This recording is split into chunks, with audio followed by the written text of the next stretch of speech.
Welcome back అండి. సరికొత్త రెసిపీతో మేమైతే మీ ముందుకొచ్చామండి.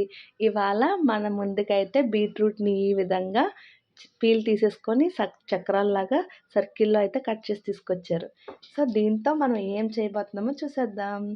సో, ఈ బీట్రూట్‌ని ఒక 2 కాయలు పెద్దయి తీసుకొని దాని పీల్ తీసేసి ఈ విధంగా అయితే సర్కిల్‌లో కట్ చేసేసి క్లీన్ చేసి ఇక్కడ పెట్టుకున్నారండి. దీంతో ఆవకాయ పచ్చడి పెడతారంట. సో, ఈ ఆవకాయ పచ్చడి బీట్రూట్ ఆవకాయ పెట్టడానికి మనకు కావాల్సిన పదార్థాలేంటో ముందుగా చూసేద్దాం.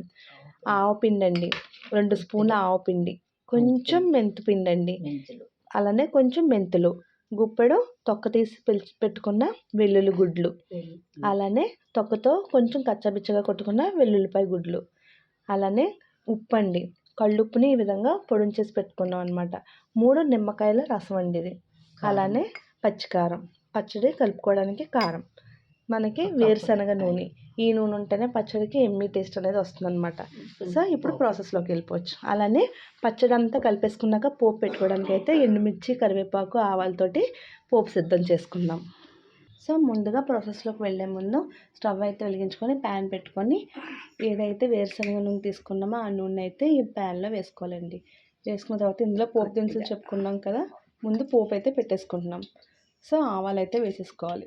ముందు పోపు ఎందుకు పెట్టేసుకుంటున్నాం అంటే ఇంకా పచ్చడి అంతా మనం మామూలుగా పచ్చిగానే మిక్స్ చేసేసుకుంటాం కాబట్టి మనం మిక్స్ చేసుకున్న టైంకి ఈ పోపు అనేది చల్లారిపోతుంది అనమాట. అందుకనే ముందు పోపుకి రెడీ చేసుకుని పోపు అయితే వేపేసుకొని ఉంచుకోవాలి. సో, ఆవాలు కొంచెం చిటపట్లాడుతుండగా ఈ ఎండుమిర్చి కూడా వేసేసుకోవాలండి ఈ విధంగా. తర్వాత కరివేపాకు కూడా వేసేసుకోవాలండి. సో, ఈ విధంగా అయితే మనకి పోపు వేగిపోయిందండి. దీన్ని స్టవ్ ఆఫ్ చేసేసుకొని ఇది చల్లారేలోపు మనం పచ్చడి అయితే కలిపేసుకోవచ్చు.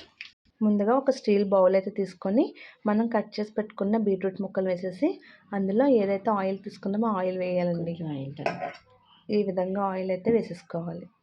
ఇప్పుడు ఇందులోకి మనం అన్నీ పచ్చిగానే తీసుకుంటున్నాం కదండి, ఆవకాయ పచ్చడికి ఎలా అయితే మిక్స్ చేసుకుంటాం అలాగా కొంచెం ఉప్పు అయితే వేసుకోవాలి.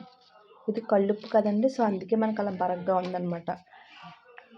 కళ్ళుప్పుని ఈ విధంగా పౌడర్ చేసుకున్నాను. సో, ఈ విధంగా ఉప్పు వేసేసుకున్న తర్వాత వెల్లుల్లిపాయ గుడ్లండి, అయితే తొక్క తీసి పెట్టుకున్నామో ఆ వెల్లుల్లిపాయ గుడ్లు వేసేసుకోవాలి. ఎలా కలుపుకుంటామో సేమ్ అలాగే మెంతులు, అలానే మెంతులు, కొద్దిగా మెంతిపొడి, కొంచెం మెంతి పొడిని కూడా వేసేసుకోవాలి. అలానే కచ్చాపిచ్చగా దంచి పెట్టుకున్న వెల్లుల్లిపాయ, ఆవపిండి అండి. మనం బీట్రూట్ ఆవకాయ అంటున్నాం కదా, సో ఈ ఆవపిండి మెయిన్ ఇంగ్రీడియంట్ అనమాట. సేమ్ ఆవకాయలాగే అన్నీ పచ్చివే మిక్స్ చేసుకుంటూ ఉంటాం. కారం, అలానే మనకు స్పైసీకి తగ్గట్టుగా కారం. బీట్రూట్ కొంచెం స్వీట్నెస్ ఉంటుంది కాబట్టి కొంచెం స్పైసీగా ఉంటే మనకి టేస్ట్ బాగుంటుంది అనమాట. సో, మామిడికాయ అయితే ఆల్రెడీ పుల్లగా ఉంటుంది కాబట్టి మనం ఇంకా అడిషనల్ పులుపు ఏమీ యాడ్ చేయాలి. ఈ బీట్రూట్ అనేసరికి పులుపు రాదు కాబట్టి మనం నిమ్మరసం అనేది యాడ్ చేసుకోవాలి. సో, కొంచెం మెంతిపిండి అనుకున్నాం కదండి, ఆ మెంతిపిండి కూడా వేసేసుకొని నిమ్మరసం కూడా వేసేసుకోవాలి.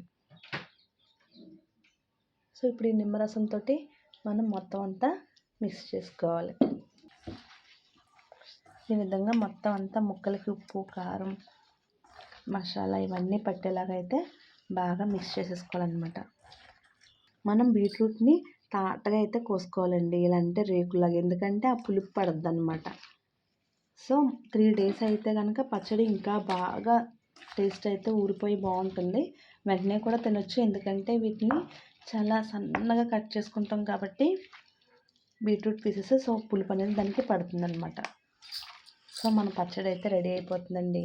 సో ఈ విధంగా పచ్చడిని అంతా కలిపేసుకొని ఒక బౌల్లోకి అయితే తీసేసుకున్న తర్వాత మనం పోపు సిద్ధం చేసుకున్నాం కదండి, ఇప్పుడు ఈ పోపు కూడా చల్లారిపోయిందనమాట.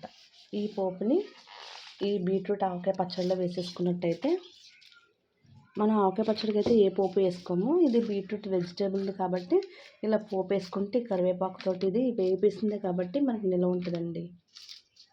సో ఇలాగా అందంగా ఉంటుంది, అట్ ద సేమ్ టైం రుచిగా ఉంటుంది అనమాట. సో మన ఎమ్మి బీట్రూట్ ఆవకాయ పచ్చడి అయితే రెడీ అయిపోయింది. ఇప్పుడు దీన్ని టేస్ట్ చేసి ఎలా ఉందో మీకు ఎక్స్ప్లెయిన్ చేస్తాను. సో మన ఎమ్మి బీట్రూట్ పచ్చడి అయితే రెడీ అయిపోయిందండి. బీట్రూట్ ఆవకాయ, నార్మల్ పచ్చడి కాదండి, ఆవకాయ పచ్చడి అనమాట. సో ఆవు పెట్టి ఇవన్నీ సేమ్ పచ్చివి ఆవకాయ పచ్చడి ఎలా పట్టుకుంటామో అలా పట్టుకున్న మన బీట్రూట్ పచ్చడి అయితే రెడీ అయిపోయింది. ఇప్పుడు దీన్ని నేను రైస్లో వేసుకొని టేస్ట్ చూసి ఎలా ఉందో మీకు చెప్దాం అనుకుంటున్నాను. సో ఇదిగోండి, ఇది రైస్ కాంబినేషన్లో తీసుకొని తింటే చాలా బాగుంటుందన్నమాట.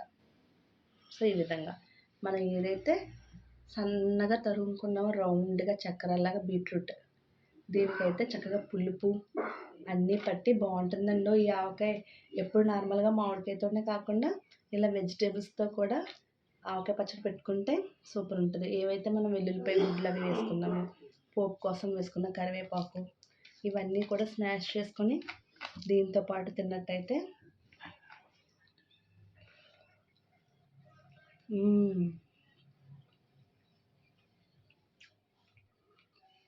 దీన్ని ఇలా బాగా పులుపు పట్టిందండి ముక్కలకి. ఈ ఎల్లుల్లిపాయ ఫ్లేవర్ పోపు వేసుకున్నాం కదండి, చాలా ఎక్సలెంట్గా ఉంది. ఆవకాయ కంటే చాలా బాగుందన్నమాట. ఇది సేమ్ మామిడికాయ ముక్క తింటే ఎలా ఉంటుంది అలాగే దీనికి కూడా పులుపు పట్టి ఈ బీట్రూట్ ముక్క కూడా చాలా ఎమ్మిగా అయితే ఉంది. ఇంకొక ముద్ద. సో ఈ విధంగా పచ్చడి పెట్టుకొని తింటే రైస్ అంతా కర్రీ లేకుండా తినేచ్చు. అలాగే మనం పోపులో బాగా వేపుకున్న ఎండుమిర్చి అండి, దీన్ని కూడా మనం పెరుగన్నంలో మంచిగా పెట్టుకొని తిన్నట్టయితే ఎక్సలెంట్గా ఉంటుంది. సో మా బీట్రూట్ ఆవకాయ అయితే ఎమ్మిగా సూపర్గా ఉంది. మేము ఎలా పెట్టుకున్నామో ఈ బీట్రూట్ ఆవకాయ మీరు కూడా ట్రై చేసి మీకైతే ఎలా వచ్చిందో నాకు కామెంట్ సెక్షన్లో కామెంట్ చేయండి. Please like, share, subscribe and support మీ ఫ్రెండ్స్. రేపు పొద్దున్న సరికొత్త రెసిపీతో మళ్ళీ వచ్చేస్తాను. Bye bye.